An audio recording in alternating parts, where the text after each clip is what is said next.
Have you ever wondered what games you should keep or you should lose? Find out here at Purge Reviews.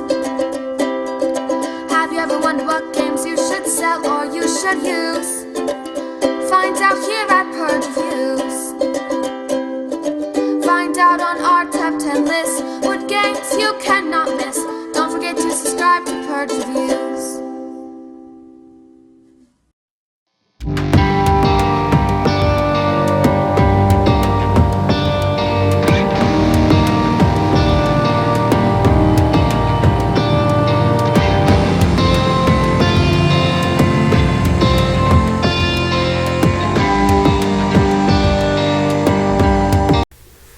Explorers of the North Sea is a game by Shem Phillips that is in the same universe of a game that I adore, Raiders of the North Sea. This game is a action point allocation game where you have a number of action points, in this case 4, that you can use on a turn.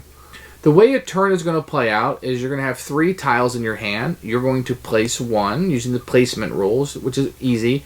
Land connects to land and water connects to water.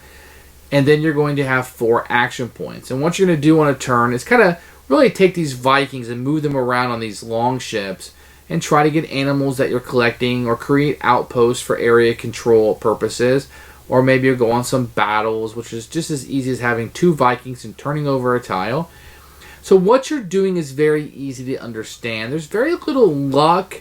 I suppose there's luck in where people are placing the tiles. If you're lucky enough to get it close to you, I guess. But for the most part, everybody's making their own decisions. The board is what it is, and you have a number of actions that you can do. When you're playing it, you know, you're going to need to kind of concentrate on what you're wanting to do to score the most amount of points. You're going to have to be very flexible in that. If you're trying to do an animal plan and there aren't any by you, then you need to go get that settlement. Now, sometimes it can really stink when you have to go all the way back to get more Vikings and bringing them back. That can take up a lot of time in the game. And the game is constantly ticking by. There's only 48 tiles in the game. And when they've all been played, the game is over. What you're going to get is a very solid game here. I like it a lot. My wife absolutely adores this game. But you're going to have to like that action point allocation. It can have some analysis paralysis sometimes. Trying to maximize and being efficient in your turns is what this game is about. How can I score more points with the same amount of actions that you have and win the game? So it does have a few things that would be nice. You can play this with light gamers. I don't think you play it with non-gamers, but light gamers. And it does introduce things like set collection, area control, a little bit of combat with the NPCs in the game. And I do have to comment that the components are wonderful. The artwork is fantastic, some of the best I've ever seen. This is a really, really, really enjoyable game. If you're looking to add an action point allocation system to your collection, this very well may be the one that you should add. I think it's highly enjoyable. It's very easy to explain. The rules are straightforward. And I think that many people, if they gave this one a try, would end up buying it. And that, my friends, is Explorers of the North Sea. Let's take a look at the Explorers of the North Sea components. And this is a rather small box, which is nice that the components actually fit into it. These are the different characters you can be, and each one has a different way to score at the end of the game that might give you a bonus. This is again 1 additional VP for each outpost in your construct. This one says gain 2 additional VP for every set of 1 outpost, 1 settlement enemy ship you score. So these are going to be different ways to score, and they're really kind of will direct some of your strategy. This is going to be the starting tile that you have for when the board is built. You're going to have a rule book, which is all Shem Phillips games have impeccable rule books. You're going to get that again. And you have 2 different starting tiles you can come out with. You're going to have a number of tiles that will build up the world. These are very thick and very nice and have the logo on the back. You are going to have a number of chits that will be used on the board. These are wood. You're going to have the starting player token. Then you're going to have a number of people and wooden little Vikings and ships and stuff that will be used for the different colors. This game also comes with a score pad that will be used to keep track of the score. I do want to show you these little guys, which are kind of neat. These ships are cool because you can only have 3 people in a ship, and you can definitely set these in the actual ship. So that's really neat, kind of how they fit into this. See, they fit right in. That's really neat. So components are really good. I like them a lot. And as always with these games, they're Kickstarters, so they're done fantastically.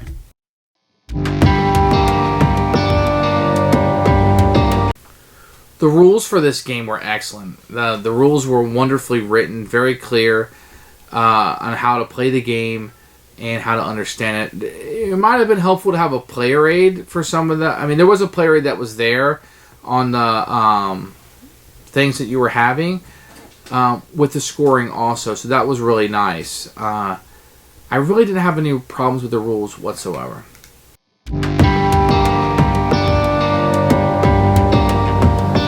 Do a quick overview. On your turn, you're going to play one of the tiles you have in your hand to the board, and the only thing you really have to worry about is that things have to line up. So water has to hit water, land has to hit land. When you do this, every tile is going to have a certain thing that you're going to add to it. So in this case, with the boat, you will add one of these enemies to it.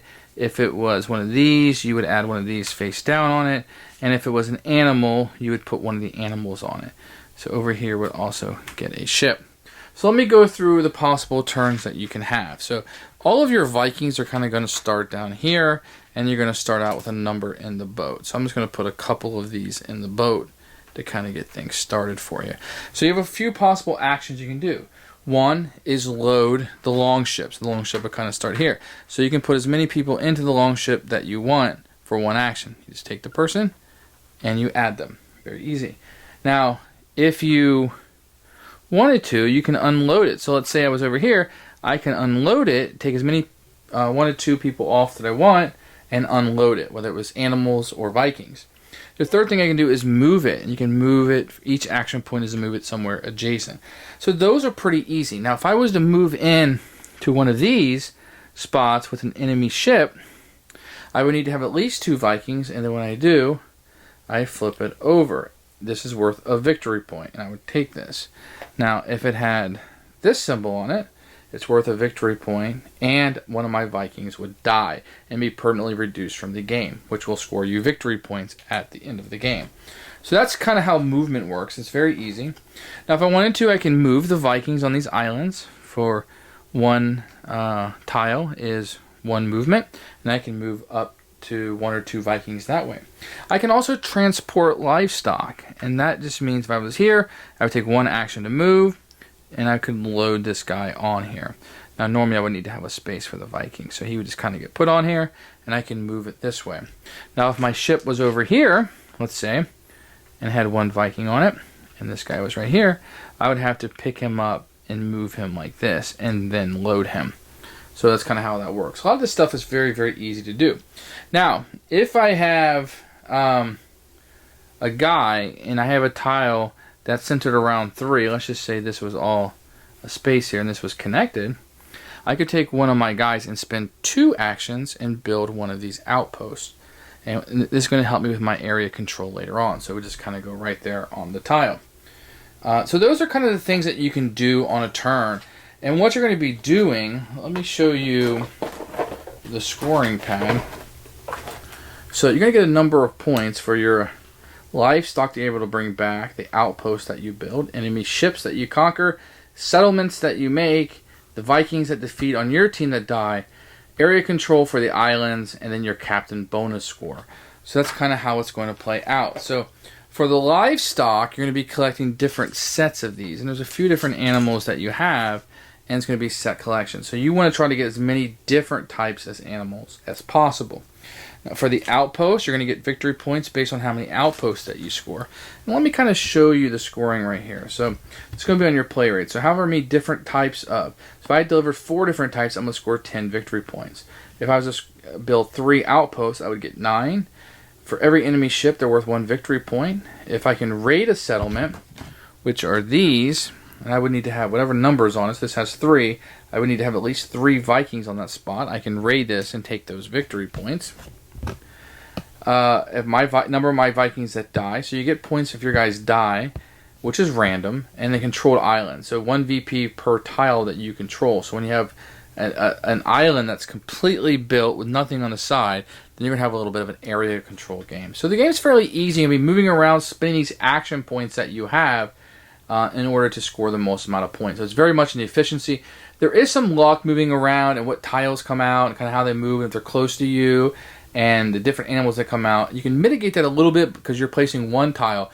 If you're playing a 4-player game, that means 3 tiles are being placed that you didn't play. So there's a little bit of luck involved in this one. It's not one of my favorite games by Mr. Phillips, but it's a solid little action point game.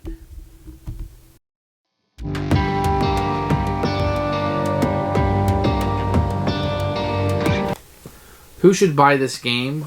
Anybody who likes that action point allocation, where you have a number of actions, you can kind of maximize your score. You have some tiling in this, you have some area control, you have some set collection. There's a lot of different things you can do in this game to score victory points. You also have unique powers for everybody. So I think if people played this game, they would really like it. And I'd highly recommend people try this game out. It falls just short of a buy for me because I don't like this style of game very much. It's okay to me. But if you're into this type of game and you want to try one, this would be so high on my list to try that it's one of those games that weren't particularly for me, but I'm still in a strong position where I would recommend this game. So if you're looking for maybe a light family game, something easy you can play with some maybe light gamers that's a little bit different, that includes some new mechanisms that perhaps they haven't seen, this might be it because it has a set collection, area control, it has the action point allocation, it has the movement. It's a really neat little game with fantastic components. So Purge for me, but I think a lot of people should check this one out.